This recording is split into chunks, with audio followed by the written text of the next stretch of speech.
The UN General Assembly has overwhelmingly condemned the U.S. economic embargo against Cuba, adding pressure on the Obama administration to abandon the 47-year-old policy. The Assembly voted 187-3 in opposition to the embargo, with only Israel and the Pacific island nation of Palau siding with the U.S. Cuba's Foreign Minister Bruno Rodriguez told the meeting in New York that the embargo has cost the island tens of billions of dollars and it's denied medical care to children. He said, quote, "The blockade is an uncultured act of arrogance." So far, the Obama administration has maintained crippling trade and financial controls, first imposed by the Kennedy administration in 1962. The embargo bans Cuban imports, greatly restricts U.S. exports, and deters foreign firms from doing business with the island, 90 miles off of Florida. As a senator, Obama opposed the embargo but switched his position when running for president in order to court the votes of anti-Castro Cuban exiles in Florida. On the Cuba issue, U.S. allies such as Britain, Australia, and Colombia side against the United States, saying its Cuba policy is a Cold War anachronism, given U.S. trade with undemocratic states such as China and Vietnam. Todo comienza como una idea de la administración de Eisenhower por derrocar a Fidel Castro en un plazo de 6 semanas. Definitivamente no lo cumplieron. O sea, comenzaron por el corte del suministro de petróleo, siguieron después por la prohibición de que las refinerías norteamericanas refinaran petróleo que no fuera norteamericano. Comenzó a reducir la cuota azucarera. Después suprimieron la venta de partes y piezas a las empresas cubanas. Imagínense ustedes, estamos hablando de un sistema industrial en los años finales de los años 50, inicio de los años 60, donde prácticamente toda la tecnología que había en Cuba era una tecnología norteamericana. Cuba dependía en más de un 70% en su comercio del comercio con Estados Unidos. Cuba vendía a Estados Unidos más del 60% de su azúcar. Por lo tanto, en la lógica de la guerra, era una medida racionalmente pensada, intencionalmente dirigida a derrocar un gobierno. Faltaba un año para la invasión de Playa Girón, faltaba un año para que Fidel anunciara que en Cuba había una revolución socialista. Decía, la mayoría de los cubanos apoyan a Castro. Era el documento preparado para el presidente.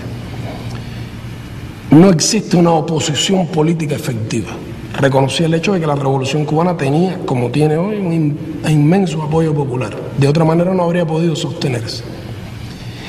El único medio previsible, decía, para enajenar el apoyo interno es a través del desencanto y el desaliento. Hay que lograr crearles desaliento, desencanto, basado en la insatisfacción y las dificultades económicas. Debe utilizarse prontamente, decía el subsecretario, cualquier medio concebible para debilitar la vida económica de Cuba, negarle dinero y suministros a Cuba, para disminuir los salarios reales y monetarios, a fin de causar hambre, desesperación y el derrocamiento del gobierno.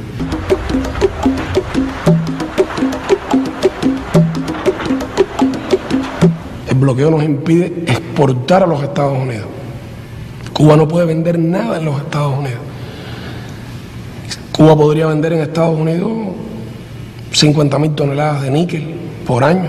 Podríamos vender en Estados Unidos langostas y productos del mar, productos de la biotecnología y la medicina cubana. Podríamos vender tabaco, podríamos vender ron, podríamos vender software, podríamos vender vacunas, productos biotecnológicos. Hoy Cuba no puede exportar absolutamente nada. O sea, Cuba puede comerciar, en realidad, con todo el mundo. Lo que ocurre es que todo el mundo no puede comerciar con Cuba.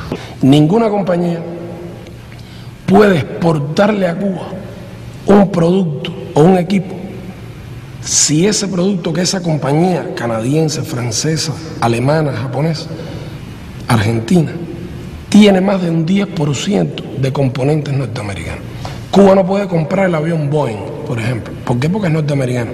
Pero tampoco puede comprar el Airbus, porque el avión Airbus, aunque es europeo, la parte electrónica, la aviónica, es norteamericana. La empresa Mercedes-Benz en Alemania o la Mitsubishi en Japón tienen que demostrarle al gobierno de Estados Unidos que el automóvil que intentan exportar a Estados Unidos en los metales con los que fue construido no contienen níquel cubano. Y hay unos inspectores del gobierno de Estados Unidos que van a las fábricas, revisan los contratos, averiguan dónde usted compró el acero inoxidable con el que empleó para este automóvil. En una empresa en Australia, van entonces a Australia y revisan si la empresa australiana que fabricó el acero inoxidable usa el níquel cubano. Así que el bloqueo es toda una madeja, es una guerra económica que no puede verse solo como un tema bilateral entre Cuba y Estados Unidos, que ya si fuera eso era grave, pero es que el bloqueo se aplica de manera extraterritorial.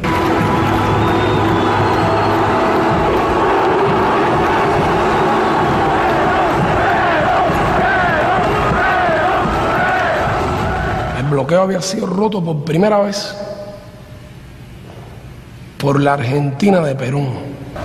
El presidente Perón dio unos créditos a Cuba para comprar en la Argentina en el año 73, y Cuba fue a intentar comprar en la Argentina a filiales de empresas norteamericanas como la Ford, la Chevrolet, la General Motors y otras, y Perón dijo que las nacionalizaba si no le vendían a Cuba. Y vinieron para Cuba automóviles por primera y única vez en nuestra historia después de la Revolución, marca Chevrolet, marca Ford, equipos de refrigeración Frigidaire, equipamiento que se fabricaba por obreros argentinos con materias primas argentinas en la Argentina.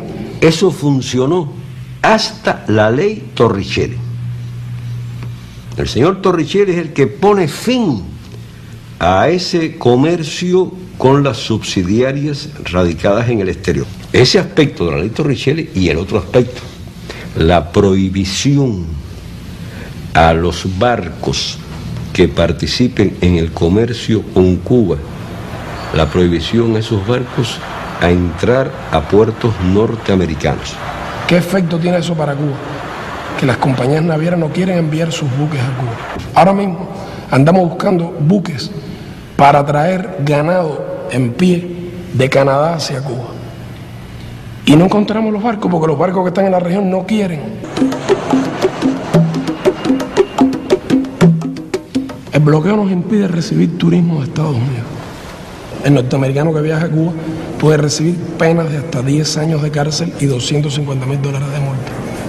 Sin embargo, recibir 5 millones de turistas norteamericanos nos proveería $12,000 millones de ingresos brutos y no menos de 4 o 5 mil millones de utilidades, 10 veces más que lo necesario para construir 100,000 viviendas en un año. Una parte del turismo que venía de Estados Unidos eran cubanos que vivían allí. Que antes era de la generosidad de Clinton, que podían una vez al año visitar a su familia. Bueno, ahora con Bush es una vez cada 3, sí le dan permiso, que pueden denegarlo. Así que el bloqueo realmente es el principal obstáculo para un mayor bienestar de los cubanos. El bloqueo realmente afecta la medicina en múltiples formas. Digamos, por ejemplo, obtención de determinados medicamentos que solo se producen en Estados Unidos. Hay que obtenerlo a través de terceros países. Cuando se logra obtener, hay que pagarlo mucho más caro. Un equipo que uno quiera comprar en Japón, por ejemplo, si tiene componentes norteamericanos, no se puede comprar. Como ocurrió con una compañía canadiense a la que le compramos equipos médicos y después fue comprada a su vez por una compañía norteamericana y ahora nos niega las piezas de repuesto porque si no es sancionada por el gobierno de Estados Unidos.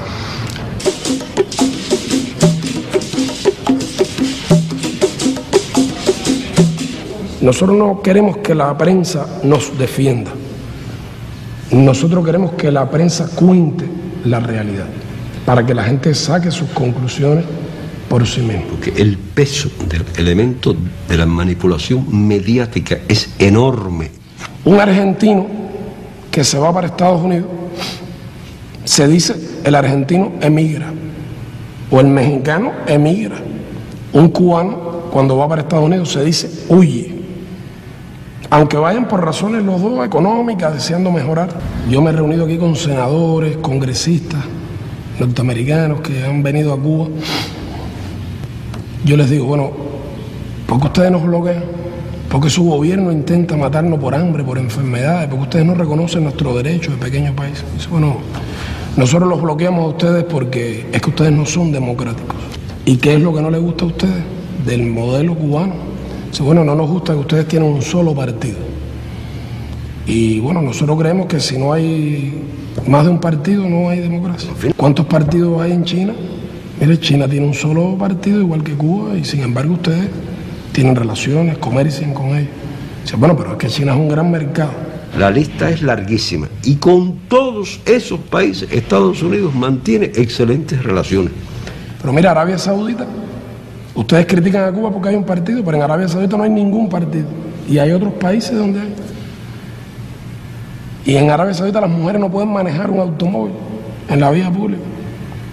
Ah, bueno, pero usted tiene que comprender que es el petróleo, me dice. Es que la política exterior de un país no puede fundamentarse solo en intereses. Tiene que fundamentarse en principios. Es la diferencia entre ustedes y nosotros. Tiene que haber una ética. Por tanto, ustedes no pueden venir a hablarnos de que ustedes quieren la democracia en Cuba. Entre otras cosas, porque ustedes no son precisamente un modelo democrático. Un país donde se necesitan 9 millones de dólares para ser elegido senador y más de 100 millones para ser presidente, no es un país democrático. Y nosotros no aceptamos su modelo, reivindicamos nuestro derecho a tener nuestro modelo, nuestras elecciones, nuestra manera de gobernar nuestro país. Ellos dicen, pretexto de los cubanos, Cuba está mal porque está mal administrada. Siempre yo les digo, y si es un pretexto, porque ustedes no nos quitan el pretexto, levanten el bloqueo y quiten el pretexto para que demuestre que nosotros no tenemos razón. Si el pueblo cubano tiene algún mérito, es sobre todo su proeza de los últimos 15 años.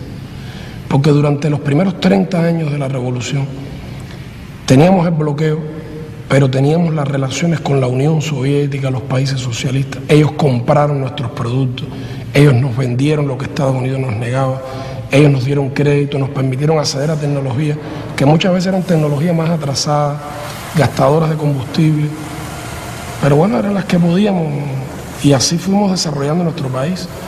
Pero lo interesante es que cuando en el año 90 desaparece la Unión Soviética, desaparece el campo socialista con el que nosotros podíamos comerciar y protegernos, y nosotros nos quedamos solos de un día para otro, perdiendo los socios comerciales con los que teníamos el 85% de nuestro comercio. Entonces sí, Carolina, se probó si esta era una revolución verdadera con apoyo popular. Entre el año 89 y el año 93, en 4 años, el Producto Interno Bruto de Cuba cayó 35%. Imagínate que en Argentina, en todos los años de la crisis, cayó 22%. Las importaciones cubanas, que en el año 89 habían sido de 8.500 millones, cayeron a 1.500 millones.